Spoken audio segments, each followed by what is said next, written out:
پوچھا کہ جنت کی کوئی قیمت ہے، کسی نے پوچھا کہ جنت کی کوئی قیمت ہے، تو مصطفیٰ نے کہا لا الہ الا اللہ، لا الہ الا اللہ، لا الہ الا اللہ، لا الہ الا اللہ۔ سمندروں کا بھی پانی کہے یہ رک رک کے، خدا کو یاد کرے ڈالیاں بھی جھک جھک کے، ہے اونچا پڑھ کے کھلا لا الہ الا اللہ، لا الہ الا اللہ، لا الہ الا اللہ، لا الہ الا اللہ۔ صلی اللہ نحمده ونصلي ونسلم على رسول الكريم، اما بعد فاعوذ بالله من الشيطان الرجيم، بسم الله الرحمن الرحيم۔ لقد كان لكم في رسول الله أسوة حسنة، صدق الله العظيم وبلغنا رسوله الكريم، ونحن على ذلك لمن الشاهدين والشاكرين، والحمد لله رب العالمين۔ میرے لیے انتہائی عزت اور احترام کے لائق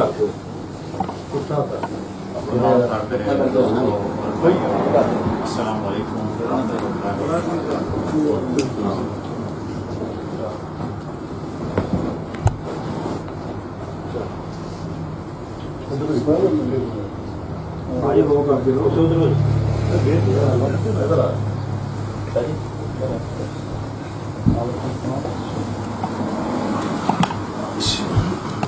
اللهم صل وسلم على سيدنا ونبينا ومولانا محمد وعلى آل سيدنا ونبينا ومولانا محمد وبارك وسلم عليه۔ آج کی یہ تقریب ہمارے محترم رانا احمد صاحب کے اس یارڈ کے اوپننگ کے حوالے سے ہے، تو کا کوئی موقع مل تو نہیں، لیکن مجھے حکم دیا گیا ہے، اور میں عرض کرنا چاہوں گا کہ ہم جتنے بھی یہاں میرے دوست بھائی تشریف فرما ہیں، آلموسٹ سارے جو ہیں وہ تجارت کے پیشے سے وابستہ ہیں، بزنس کر رہے ہیں، تو اللہ رب العالمین نے حضور نبی کریم صلی اللہ تعالی علیہ وآلہ وسلم جو معلم انسانیت ہیں، رہبر انسانیت ہیں، اور ان کی حیات طیبہ کو اللہ تعالی نے ساری انسانیت کے لیے نمونہ کامل قرار دیا ہے۔ نمونہ کامل اسے کہتے ہیں جس میں کوئی بھی کمی، کجی، خامی، نقص، عیب نہ پایا جائے، ہر لحاظ سے کامل ترین شخصیت اور کامل ترین اسوہ، اور کائنات میں اگر کامل ترین کوئی شخصیت ہے تو صرف حضور نبی کریم صلی اللہ تعالی علیہ وآلہ وسلم کی شخصیت ہے، اور آپ کے اسوہ حسنہ کو اللہ تعالیٰ نے نہ صرف مسلمانوں کے لیے بلکہ ساری انسانیت کے لیے نمونہ قرار دیا ہے، اور ایسا نمونہ کہ زندگی کے آپ کسی بھی شعبے سے متعلق ہیں، آپ زندگی کے کسی بھی شعبے سے تعلق رکھتے ہیں، آپ لائر ہیں، ایک قانون دان ہیں، آپ بزنس مین ہیں، آپ استاذ ہیں، کہیں پڑھا رہے ہیں، پروفیسر ہیں، ٹیچر ہیں، یا آپ کسی ادارے میں خدمات سر انجام دے رہے ہیں، یا آپ کسی بہت بڑے ادارے کے سربراہ ہیں، آپ سپہ سالار ہیں، تو کوئی بھی ایسا شعبہ نہیں جہاں حضور نبی کریم صلی اللہ تعالی علیہ وآلہ وسلم کے حیات طیبہ سے رہنمائی نہ ملتی ہے۔ اس لیے کہ آپ صلی اللہ علیہ وسلم کے کامل ہونے پر مور کس نے ثبت کی ہے؟ اللہ تعالیٰ نے، وہ جو ساری کائنات کا خالق اور مالک ہے، اس نے حضور نبی کریم صلی اللہ علیہ وسلم کے اسوہ حسنہ کو کامل قرار دیا اور اپنی مور اس پر ثبت کی، سند عطا فرما دی۔ تو کسی بھی پہلو سے آپ اپنے اس پیشے کے حوالے سے جس پیشے سے آپ وابستہ ہیں، اب حضور نبی کریم صلی اللہ تعالی علیہ وسلم کی حیات طیبہ کی طرف آپ جب نظر دوڑائیں گے، آپ دیکھیں گے تو آپ کی جھولی خالی نہیں رہے گی، وہاں سے خیرات آپ کو ملے گی، وہاں سے آپ کو رہنمائی ملے گی، وہاں سے آپ کو جو ہے وہ جو روشنی ہے وہ ملے گی وہاں سے۔ تو ہم جو ہمارے سارے دوست احباب یہاں بیٹھے ہیں، تجارت کے پیشے سے وابستہ ہیں، تو حضور نبی کریم صلی اللہ تعالی علیہ وآلہ وسلم نے ارشاد فرمایا کہ یہ جو تاجر مصدوق ہوتا ہے، یعنی سچا تاجر، راست باز سچا تاجر، جس میں تجارت میں ساری اچھی خصلتیں پائی جاتی ہوں، فرمایا وہ آخرت کے دن انبیاء کے ساتھ اس کا درجہ ہوگا۔ یعنی کتنا عالی مقام ہے، لیکن شرط کیا ہے؟ تاجر مصدوق، سچا تاجر جو حقیقت کے ساتھ دیانتداری کو پیش نظر رکھتے ہوئے، امانت داری کو پیش نظر رکھتے ہوئے، اور حضور نبی کریم صلی اللہ علیہ وسلم نے بھی تجارت فرمائی، اور تجارت کو شعبہ پیشہ انبیاء بھی کہا جاتا ہے۔ جتنے بھی انبیاء کرام ان میں سے اکثر تجارت جو ہے اس کو پیشے کے طور پر بھی اختیار کیا ہے۔ حضور نبی کریم صلی اللہ تعالی علیہ وآلہ وسلم اعلان نبوت سے پہلے اگر آپ دیکھنا چاہیں تو حضرت سیدہ خدیجہ الکبریٰ رضی اللہ تعالیٰ عنہا ام المومنین سلام اللہ علیہا، آپ کی جب نکاح، حضور کے نکاح میں آپ جب نہیں آئی تھی، آپ اس وقت کی بات ہے کہ ایک مرتبہ نبی کریم صلی اللہ علیہ وسلم کی شہرت انہوں نے سنی کہ یہ بڑے امانت دار ہیں، بڑے دیانتدار ہیں، بڑے صادق و امین ہیں، تو وہ مختلف لوگوں کو اپنا سامان تجارت جو ہے وہ خریدنے کے لیے اور پھر فروخت کرنے کے لیے جو ہے وہ ذمہ داری سونپا کرتی تھی۔